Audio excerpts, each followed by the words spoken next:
Welcome back. Tonight we're going to take a look at Robert Heinlein's Starship Troopers. When this novel came out, it won the Hugo in 1960, and it's potentially the most controversial book we have on our Hugo and Nebula award-winning ladder that we've got going on behind me here. So the book begins with a pretty interesting battle scene. We have this guy called Johnny, who is a personnel in a mobile infantry outfit, and he's wearing these very powerful mobile suits, armored suits, and they're waging a battle against these alien beings called the Skinnies. So they have that battle, which is the first couple of opening chapters, and it really captures you right from the beginning. The book then progresses to some flashbacks, and it's written in a narrative of this guy called Johnny Rico, and it tells basically his backstory through this use of backstories. And it takes us back to Johnny's graduation day, and he's got to make a decision because Johnny's parents are pretty wealthy. Johnny's dad owns, I think it's a finance company if I remember correctly, and he's quite wealthy, and he wants his son to join him and in running the business. But Johnny is trying to make a decision, and because one of his classmates decides to join the infantry, he follows suit and he finds himself enlisted to join the mobile infantry. So that sort of causes conflict with Johnny's parents, and he almost enlists with that relationship being strained, and they're almost estranged to each other. And then the novel follows a lot of the same sort of layout that we had in Forever Peace when I reviewed that novel a couple of weeks back, where we see, you know, Johnny enlisted and he goes to boot camps and all the trials and tribulations involved in a soldier during boot camp.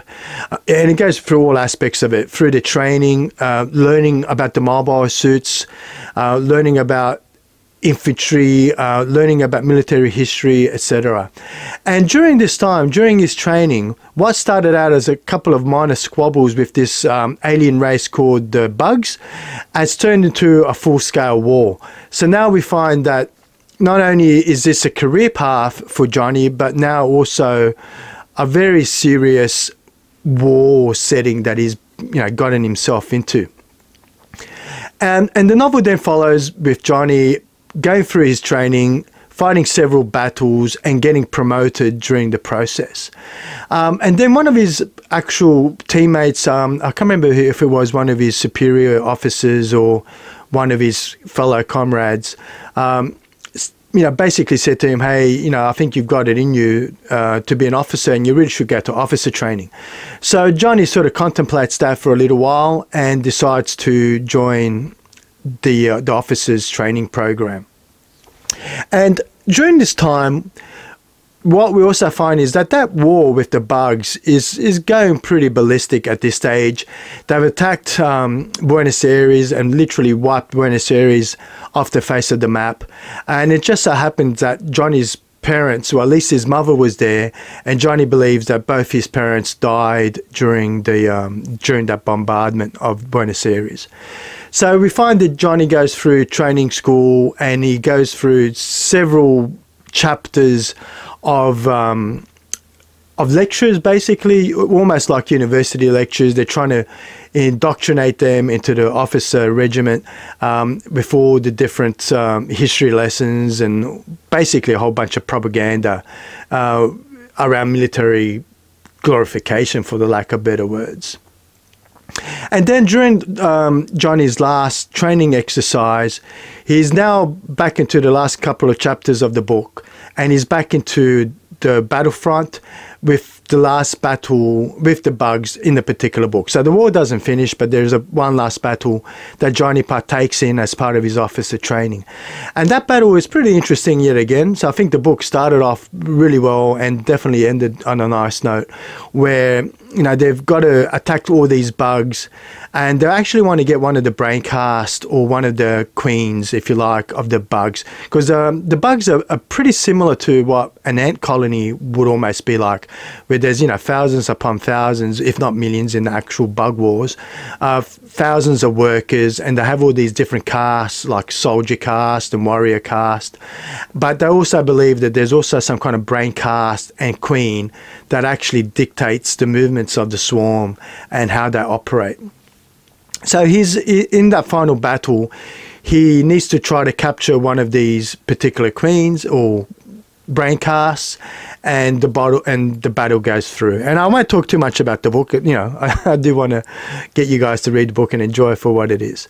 So look, very interesting book, Starship Troopers by Robert Heinlein. That's an extract from the actual movie. And one thing about the book that I would say, if you're a fan of the movie and you want to come back to the book because you're just a huge fan of that, I think it was a 90s movie, and you want to get a little bit more involved in that aspect of it, I think you might find yourself surprised, because the movie really just takes certain themes from the novel, but it doesn't follow the novel at all. So I suspect that if your first encounter with Starship Troopers is the movie, I would say tread carefully. The book is not really like the movie at all. So look, what are some of the things I enjoyed about the book? Now, I think when it comes to Robert Heinlein's writing, I think he was one of the pioneers, if not one of the better authors out there when it comes to indirect exposition. So what I really enjoyed about the book is that you really get a sense for what the world is like, what the bugs are like, what the skinnies are like, even though they're not featured that much in the novel. But I love the way that Robert Heinlein writes the story and the world building, where he uses flashbacks, he uses internal dialogue, he uses interactions with different people to build this world. So you're not finding yourself in a whole lot of information dump and reading paragraph after paragraph about what this world looks like and what the bugs are.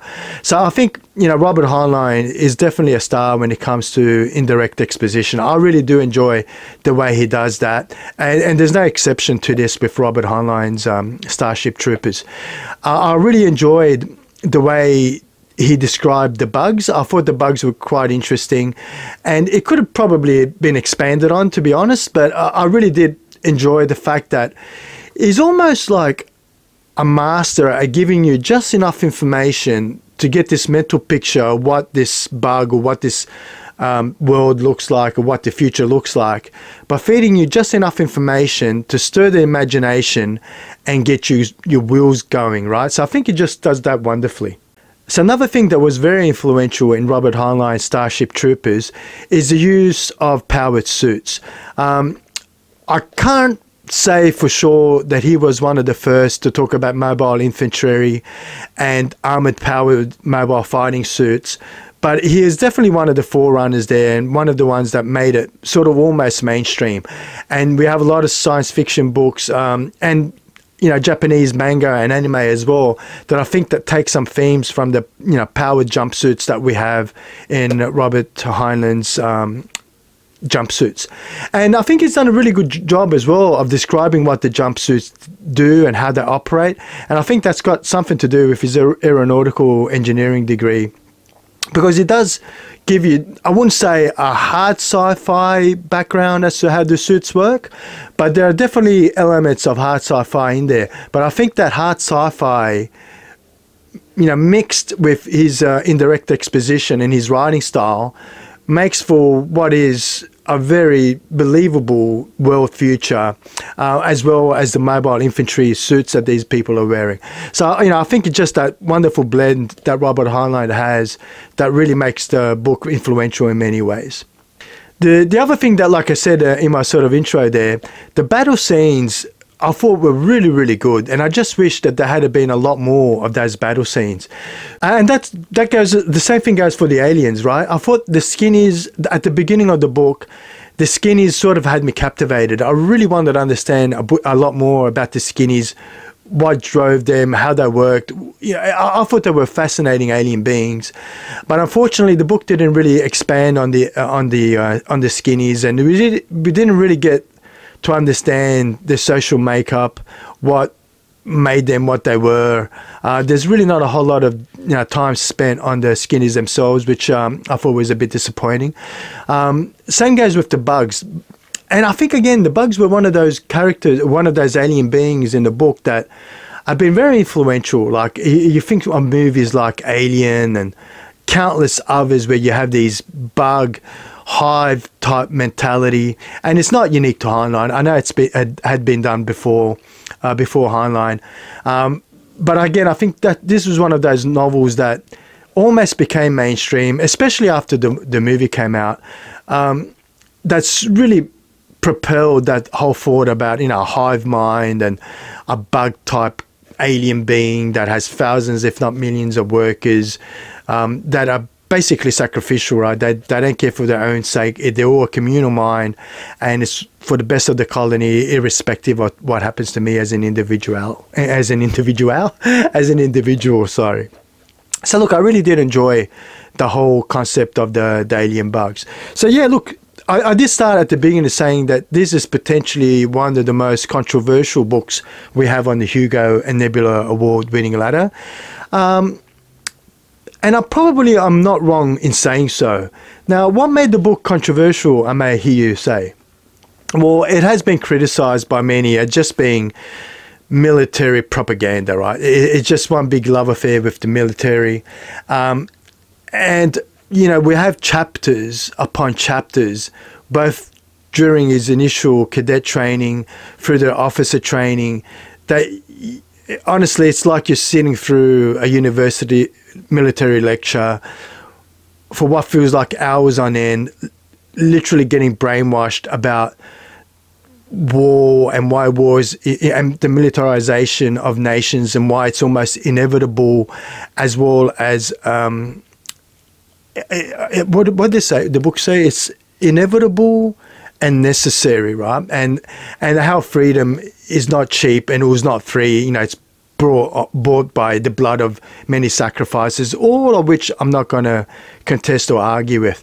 But there's a huge element of that in a novel where it just feels like you're sitting hour after hour through military brainwashing. And I don't mean to be sounding harsh, because it's a really good book, Starship Troopers, but it has been criticized for that. I can definitely understand the criticism.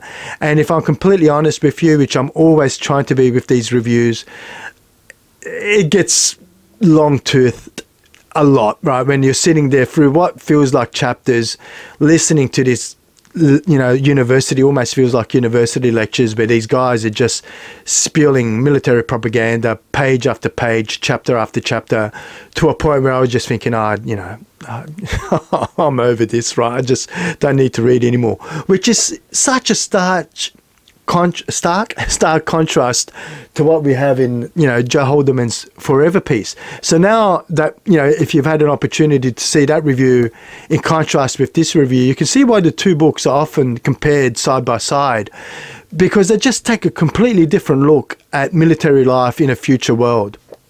So yeah, complete opposite in the Forever War, where he was almost, I wouldn't say he was resentful, the tone wasn't that way, but it was almost like, what's the point of war? What's the point of military? Why are we doing this?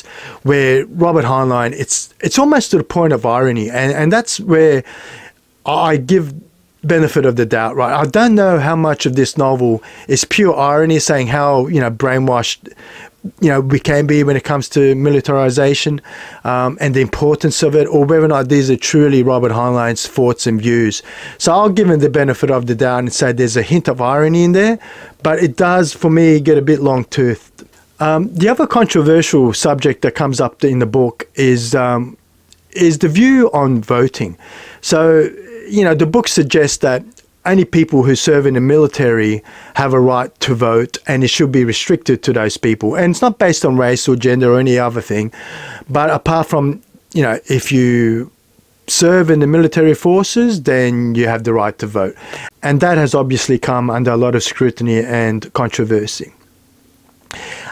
Which is sort of a bit weird, right? Because even there's this dialogue with Johnny and his dad, because what happens, going back to the plot for a moment, is that Johnny's dad eventually joins the mobile infantry as well, because he sort of saw his son doing so. And there's this bit of dialogue between Johnny and his dad where his dad basically says, hey, you know, I treated you unfairly. I wasn't angry with you. I was really angry with me because, you know, you can't be a man unless, and I'm paraphrasing, right? I'm paraphrasing. But this is sort of what I, you know, got stuck in my head when I'm reading is, you know, you can't really be a man unless you join the military. It's not enough that you're, you know, a wealthy businessman contributing to society and the community by running and hiring staff and, you know, being successful in your chosen field, but you're somehow less of a man because you didn't join the military. And that's the way that Johnny's father felt. And, you know, that is, I don't understand that. Like, and I said, I hope there's a sense of irony in that because I think, you know, that in itself would be rather controversial these days, I believe.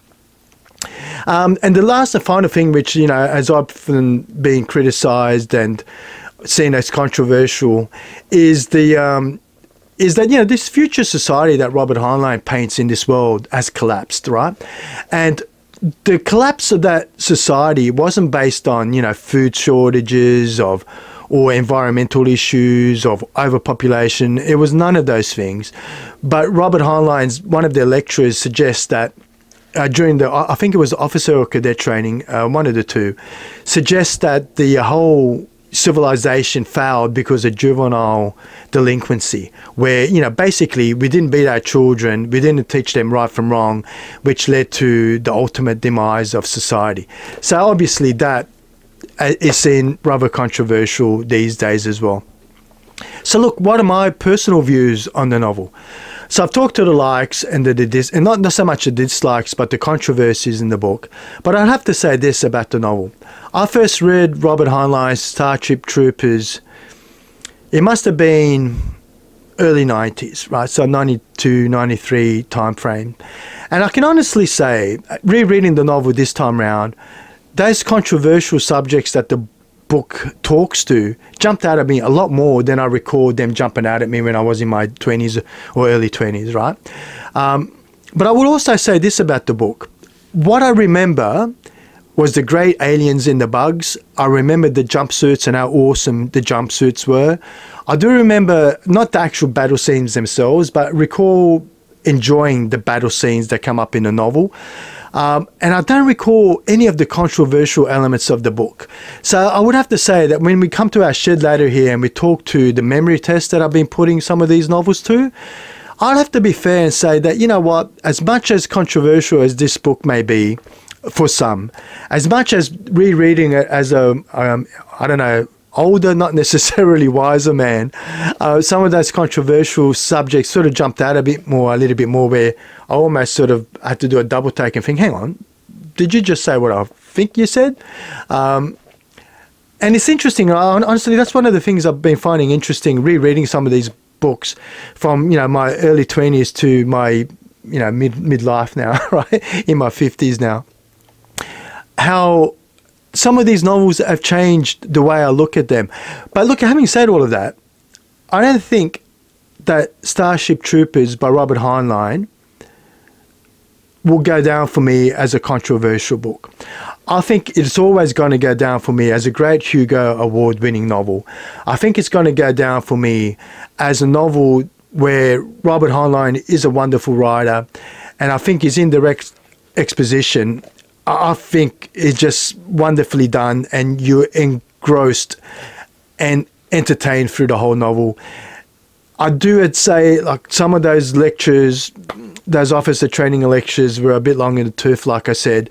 But that aside, I still highly rate, you know, Starship Troopers by Robert Heinlein. And I've read a fair bit of Heinlein over the years. And he is a great author. And I think, you know, controversies aside, Robert Heinlein's Starship Troopers, one of the best novels.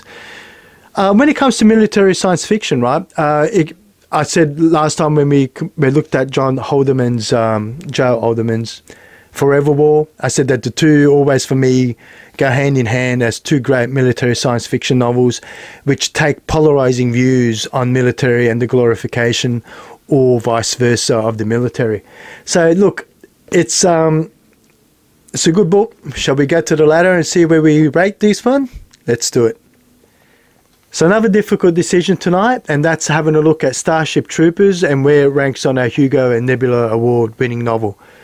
So I think we'll start with The Forever War as a good starting position, given that they're both very similar books, but take completely polar views on what military should look like, or military points of view. Now, I would say that I probably enjoyed Robert Heinlein's writing more than I did Joe Haldeman's Forever War and in Starship Troopers here. But I did enjoy some of the concepts in the Forever War around space travel, around time dilation. So I think it had a lot more depth, where really Starship Troopers, it really is about military and military concepts, and, you know, dare I say, military glorification. Where I think the Forever War, like I said in that review, I think it's a lot more complex than what it appears to be. I think it deals with issues that really are not covered, not that they should be covered in Starship Troopers, because they are similar books in the way they're structured as well. But I think it just, you know, you got themes of war and the benefits of war, the benefits of militarization. You have the concepts of faster than light travel.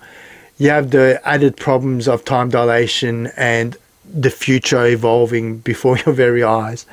All of which makes it for a more complex novel than I think Starship Troopers. So I'll give Starship Troopers Robert Heinlein the edge when I think it comes to the actual writing. I really do like the way he uses that indirect exposition in his narrative to build this world, and you're not even realizing he's doing it, right? So I really did enjoy that. And as controversial as it may be, I think I am going to say that Forever War is better than Starship Troopers. And is it better than The Left Hand of Darkness? Then the question begins.